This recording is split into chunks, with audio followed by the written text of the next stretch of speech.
Hi everyone, I'm Melissa Galbraith. I'm on the board for the Miami Valley Down Syndrome Association, and on behalf of everyone, we would like to wish you all a Merry Christmas. And I will be reading to you today for our second day of Christmas, How the Grinch Stole Christmas by Dr. Seuss.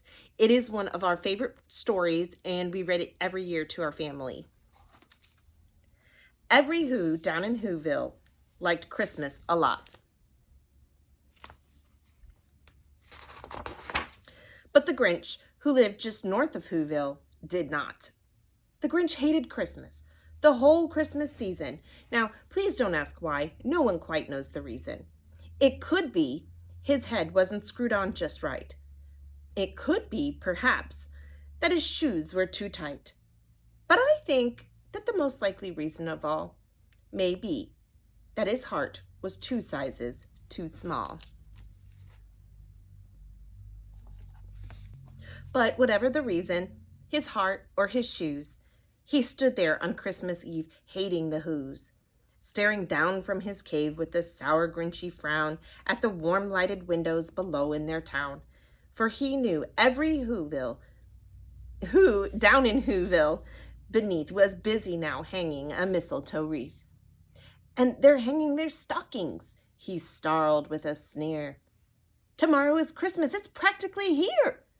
Then he growled with his Grinch fingers nervously drumming. I must find some way to stop Christmas from coming, for tomorrow he knew.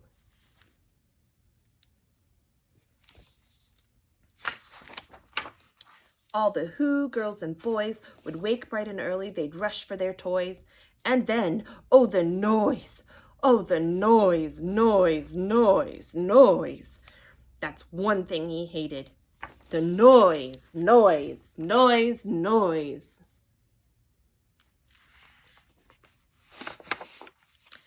Then the Whos, young and old, would sit down to a feast, and they'd feast, and they'd feast, and they'd feast, feast, feast, feast. They would feast on Who pudding and rare Who roast beast, which was something the Grinch couldn't stand in the least.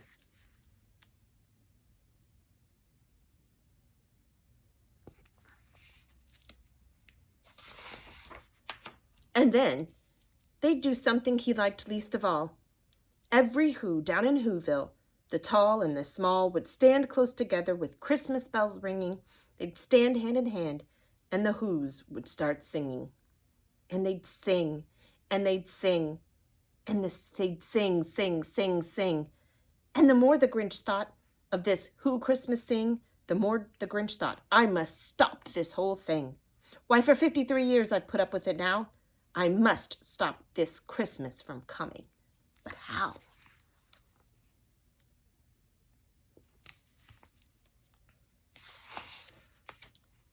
Then he got an idea. An awful idea. The Grinch got a wonderful, awful idea.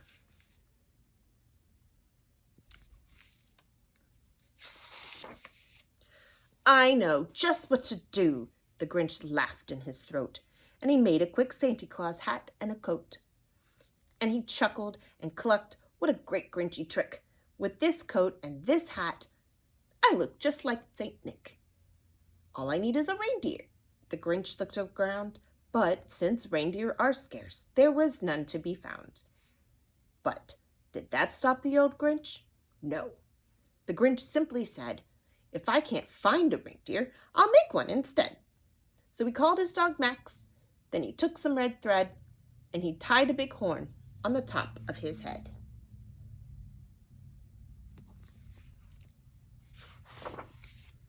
Then he loaded some bags and some old empty sacks on a ramshackle sleigh, and he hitched up old Max.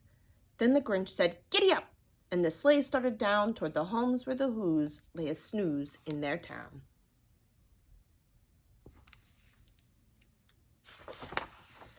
All their windows were dark, quiet snow filled the air.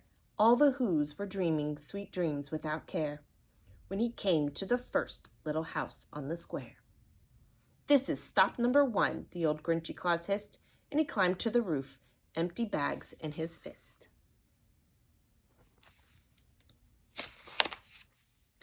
Then he slid down the chimney, a rather tight pinch, but if Santa could do it, then so could the Grinch. He got stuck only once for a moment or two. Then he stuck his head out of the fireplace flue, where the little Who stockings all hung in a row. These stockings, he grinned, are the first things to go.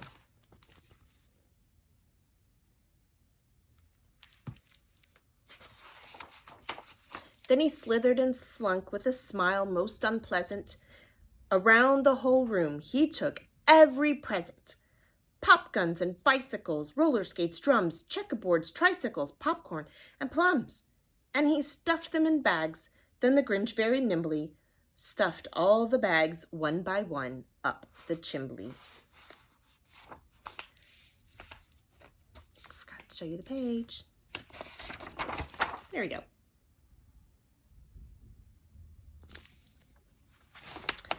Then he slunk to the icebox. He took the Who's feast. He took the Who pudding. He took the roast beast. He cleaned out that icebox as quick as a flash. Why, that Grinch even took their last can of Who hash.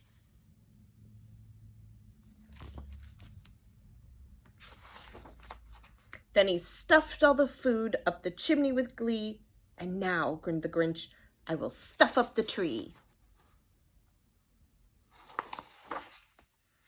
And the Grinch grabbed the tree and he started to shove when he heard a small sound like the coo of a dove.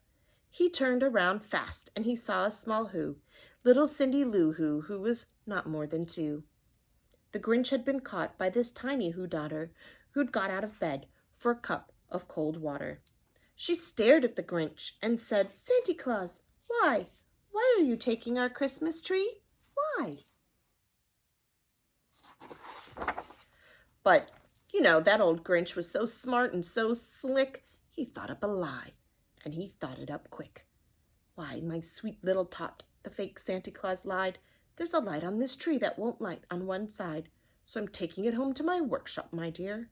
I'll fix it up there, then I'll bring it back here. And his fib fooled the child, so he patted her head, and he got her a drink, and sent her to bed. And when Cindy Lou Who went to bed with her cup, he went to the chimney and stuffed the tree up.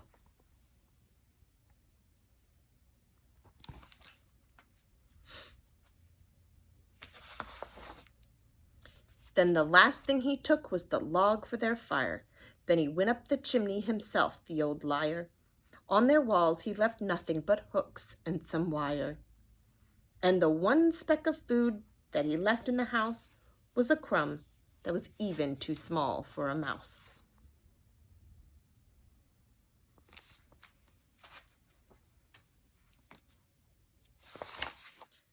Then he did the same thing to the other Who's houses, leaving crumbs much too small for the other Who's mouses.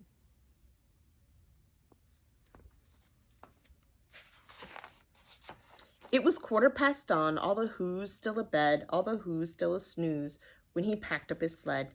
Packed it up with their presents, the ribbons, the wrappings, the tags, the tinsel, the trappings, the trimmings, the trappings.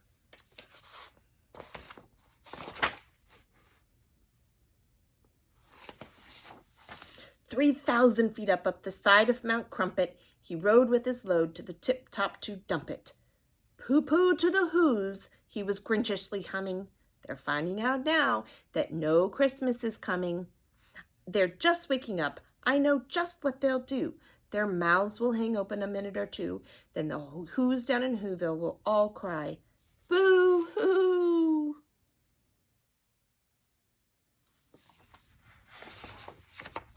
"That's a noise," grinned the Grinch, "I simply must hear."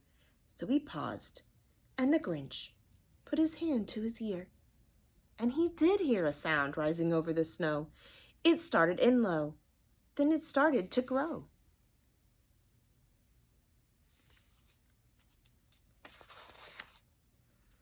But the sound wasn't sad. Why, this sounded merry. But it couldn't be so. But it was merry, very. He started down at Whoville. The Grinch popped his eyes. Then he shook. What he saw was a shocking surprise.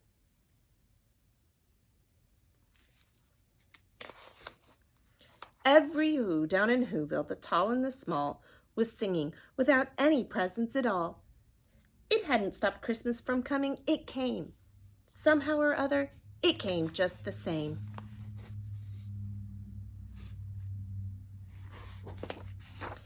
And the Grinch, with his Grinch feet ice cold in the snow, stood puzzling and puzzling. How could it be so? It came without ribbons. It came without tags. It came without packages, boxes, or bags. And he puzzled 3 hours till his puzzler was sore. Then the Grinch thought of something he hadn't before. Maybe Christmas, he thought, doesn't come from a store. Maybe Christmas, perhaps, means a little bit more.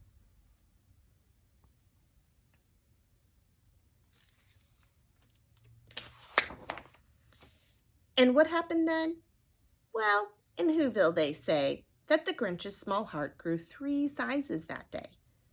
And the minute his heart didn't feel quite so tight, he whizzed with his load through the bright morning light, and he brought back the toys and the food for the feast. And he himself, the Grinch, carved the roast beast. Well, I hope that all of you can find it in your heart to enjoy our Christmas season this year. We are so sad that we couldn't be with all of you this year, so I hope this brings a little bit of Christmas spirit to you and your family. Merry Christmas, everybody, and happy holidays.